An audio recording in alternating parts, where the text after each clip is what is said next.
చలసాని శ్రీనివాస్ గారు, ముఖ్యంగా అమరావతి మీద మళ్ళీ రైతుల తిరుగుబాటు మొదలైందంటారా? ఇప్పుడు మంత్రి నారాయణ గారి కళ్ళ ముందే రైతు చనిపోవడం జరిగింది. అదేవిధంగా కేంద్ర మంత్రి పెమ్మసాని మీద కూడా రైతులు విమర్శలు చేస్తూ ఉన్నారు. సో ఓవరాల్గా అసలు అమరావతిలో ఏం జరుగుతూ ఉంది, మళ్ళీ రెండో విడత ల్యాండ్ పూలింగ్ అని చెప్తున్నారు. ముఖ్యంగా దీన్ని ఎట్లా అర్థం చేసుకోవచ్చు?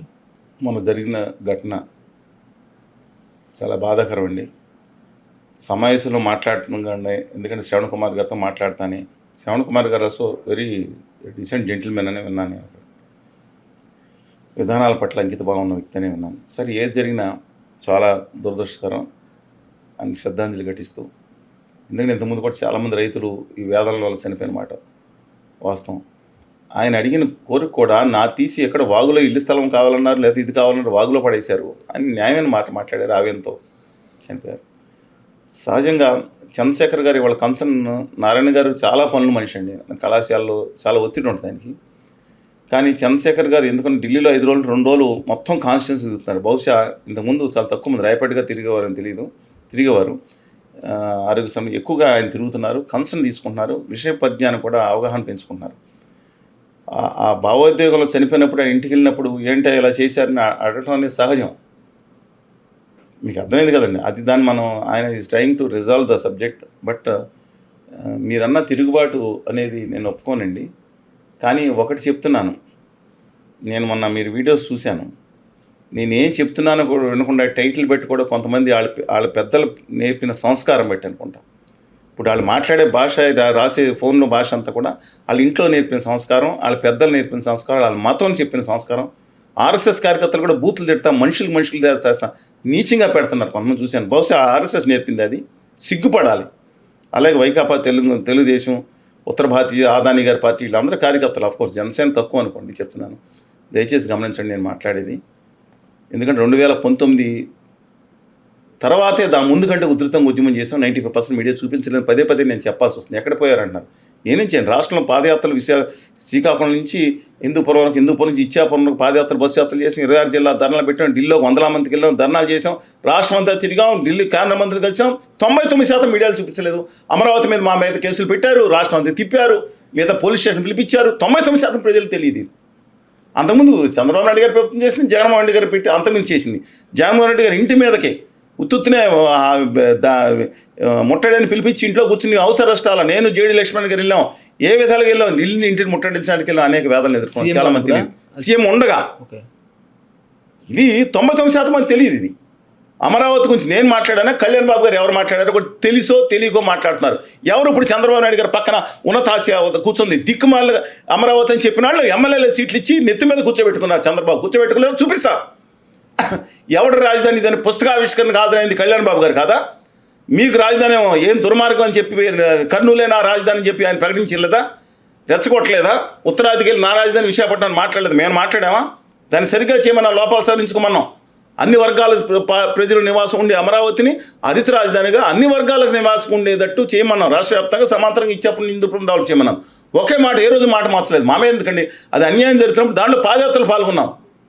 ఎవరు పాల్గొన్నారు? ఆ నాయకులు పక్కన కూర్చున్న వాళ్ళు పదవులు తుచ్చమని పదవులు అనిపించే నాయకులు పాల్గొన్నారా? ఎందుకు మాట్లాడతారు వాళ్ళు? నెత్తిమే పెట్టుకొని చంద్రబాబు నాయుడు గారు లేదా లోకేష్ గారు ప్లేట్లు మార్చుకుంది వాళ్ళు. ఎప్పుడు ఒకే సిద్ధాంతం మీద ఉన్నాను, దాని మీద మాట్లాడుతున్నా. అమరావతి డెఫినెట్గా అద్భుతంగా రాజధాని. ఈ దేశంలో ఒక మంచి రాజధాని కింద దాన్ని డెవలప్ చేసుకోవాల్సిన అవసరం ఉందండి. ఈ దేశంలో దాన్ని ఒక మంచి రాజధాని కింద డెవలప్ చేసుకోవాల్సిన అవసరం ఉంది. కానీ దురదృష్టవశాత్తు ట్రాక్ తప్పుతుంది అనుకున్నాను. ఎందుకంటున్నానంటే ఇంతకుముందు కూడా చెప్పాను, అసలు మొదటి విడత ఇచ్చిన రైతులకి గాల్లో పెట్టి అమ్ముకుంటున్నారు. వాళ్ళు కూడా సేల్ చేసుకోవచ్చు. ఎప్పుడో 9 ఏళ్ళ నుంచే సేల్ చేసుకోవచ్చు. ఎక్కడుందనేది ఇక్కడ ఉందన్న ఫిజికల్గా భూమిని 90% మంది చూపించలేదు, రోడ్డు వేయలేదు. కనీసం లైన్ కొట్టేసి ఇది మీ భూమి అని అక్కడ పాతే ఎవరికాళ్ళు జాగ్రత్త పడతారు కదా. పోదనుకోండి, ఎక్కడికి పోదు, మిగతాళ్ళ ఇష్యూ లేదు, పర్ఫెక్ట్గా ఉంటుంది. కానీ అది చేయలేదు. ఇప్పుడు మొదలుపెట్టారు. ఇవాళ మొదటి వాళ్ళకి న్యాయం చేయకుండా రెండోసారి అన్నారు. సరే, రెండోసారి ఏదైతే మిగతా రాష్ట్ర అన్ని వర్గాలకి ఒక్కొక్క ప్లాట్ ఒక 200 గజాల చొప్పున 3-4 వేలకు ఇచ్చు అనుకున్నాం. ఇంతకుముందు రికమెండ్ చేసాం. మీకు తెలుసు అమరావతి మీద. ఎందుకంటే ఈ దేశం మొత్తం మీద అనేక మంది నిపుణులతో కలిపి నేను చెప్పాలి. ఆ రోజు సిఐడి అధినేత అన్నారు, రిపోర్ట్ ఇచ్చింది మేమే. నేను సింగపూర్ కానీ మిగతా దేశాలు కానీ నేను కూడా వెళ్ళొచ్చానండి. వెళ్ళి అక్కడ అన్ని పరిశీలించి రిపోర్ట్ ఇచ్చాం అనేక మంది విజ్ఞులతో అందరితో కలిసి. అందువల్ల నాకు సాధికారితంగా ఉంది మాట్లాడుతున్నాను. అందువల్ల దాని మీద దృష్టి పెట్టాలి. ఇవాళ ఒలింపిక్ సిటీ కోసం సెకండ్ స్టేజ్ అంట. మీరంతా కరెక్టే, ఒలింపిక్ మెడల్స్ నేను అంటున్నాను. ఒక ఆలోచన విజన్ తప్పట్టట్లేదు చంద్రబాబు నాయుడు గారిని. సెల్ఫ్ సస్టైన్ సిటీ అంటాం కూడా డెఫినెట్గా కరెక్ట్. దాన్ని విమర్శించే వాళ్ళు విమర్శిస్తారు. లేకపోతే మీరు దుబాయ్లో నేను వర్షాలు పడినాయి చూశారు కదా, కార్లను మునిగిపోయినాయి. సౌదీ అరేబియాలో వర్షాలు పడినాయి, హైదరాబాద్ వర్షాలు పడితే మీకు తెలుసు. అలాగే చెన్నైలో, ముంబైలో వర్షాలు పడితే పరిస్థితి గమనించలేదా? చెన్నైలో మునిగిపోయినాయి. కానీ 11 లక్షల క్యూసెక్కులు పక్కనే కరకట్ట పక్కన వచ్చినా సరే, భారీ వర్షాలు వచ్చినా సరే 15 రోజులు 29 గ్రామాలు ఒక గ్రామం మునిగిందా?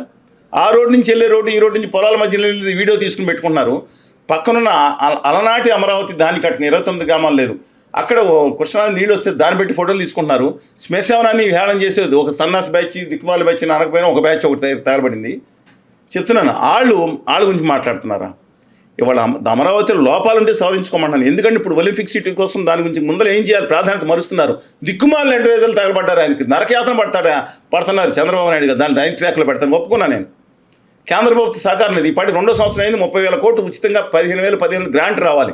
1,300 కోట్లు ముష్టి ఇచ్చారంట. అది కూడా వేరే స్కీమ్లో పెట్టి ముష్టి ఇచ్చారు. వాళ్ళ అప్పుల కోసం వెళ్తుందా ప్రభుత్వం? 60,000 కోట్లు అక్కడ ఇస్తే రాజధానికి 100% తయారయ్యేది. ఇవాళ చేయాల్సింది ఏంటి? అన్ని వర్గాలు సమాజంలో మిడిల్ క్లాస్ అన్ని వర్గాలు ఉండాలి. ఇవాళ నేను మళ్ళీ పదే చెప్తున్నానండి, మీకు కావాల్సింది గవర్నర్ చంద్రబాబు నాయుడు గారు మీకు చెప్తున్నాను, కావాల్సింది ఏంటి తెలుసా? అక్కడ ఉపాధి కేంద్రం పెట్టండి. ఇప్పుడు అపాచీ కానీ బ్రాండిక్స్ కానీ అక్కడక్కడ పెట్టారు. 25,000 రూపాయలు వచ్చేవాళ్ళు ఒక 5,000 మంది అక్కడ మీరు ల్యాండ్ ఇవ్వండి, ఒక 50 కోట్లు VGF 100 కోట్లు వేబిలిటీ గ్యాప్ ఫండ్ ఇవ్వండి. అక్కడ బ్రహ్మాండంగా పనిచేసేవాళ్ళు వస్తారు, ఉపాధి దొరుకుతుంది. వాళ్ళు ఈ రాజధాని పక్క ప్రాంతాల్లో స్థలం 200 గజాలు 100 గజాలు కొనుక్కుంటారు. అది డెవలప్ అయితే రాజధాని మీ ప్రాంతంలో మీరు తీసుకున్న ప్రాంతంలో డెవలప్ అవుతుంది. రియల్ ఎస్టేట్ వాళ్ళు వచ్చేస్తే డెవలప్ అయిపోద్దా? 5 స్టార్ హోటల్ 3 ఇచ్చారంట. ఎవరు ఉంటారు? బిల్డింగ్లు అక్కడ ఆఫీసులు పెద్ద కడుతున్నారు. రాత్రిపూట ఉండటానికి సౌకర్యాలు ఉంటాయా? సిటీ ఎకో సిస్టమ్ డెవలప్ అవ్వక్కర్లేదా? అయిపోద్దండి. ఎందుకు ఆలోచించరు? ఎవరైనా డైవర్ట్ చేస్తున్నారు, ఎవరైనా రాంగ్. నేను మంచి కోరుతున్నాం. SNS దాంట్లో కూడా ఆ ఒక్కదాన్ని ఖండించి మంచిగా డెవలప్ చేయండి అన్నాం. మా మీద విరుచుపడ్డారు. ఆ శివరామకృష్ణ కమిటీ దుర్మార్గం చేసింది కొన్ని విషయాల్లో. పులిచింతలు హెచ్ఓడి పెట్టండి, విజయవాడ పెట్టద్దని చెప్పిన దిక్కుమాలిన కమిటీ అది. మంచి పాయింట్స్ ఉంటే ఉండొచ్చు. ఏమన్నా దాని మీద మీరు ఎవల్యూషన్ అప్పుడు నిద్రపోయారా? ఆ తిప్పారెడ్డి గారిని బట్టి రాజధాని మద్రాసు పక్కన పెట్టమని రికమెండ్ చేస్తాను నేనే పంపించింది సమాచారం. మిగతా కూడా పంపించవచ్చు రాష్ట్ర ప్రభుత్వానికి. ఆ రోజు ఒక దిక్కుమాలిన ఉన్నతాధికారి దోనకొండ పైన అడవుల్లో లోపల వాళ్ళు పెడదాం ఉన్నతాధికారి తీసి ఆయన ఎత్తిమే పెట్టుకుంది. మేమా చంద్రబాబు నాయుడు గారు తిట్లు తిన్నారు కదా కులపరంగా కూడా చెప్తున్నా. ఆయన ఎత్తిమే పెట్టుకుని పూజిస్తారు కానీ పార్టీని వాళ్ళ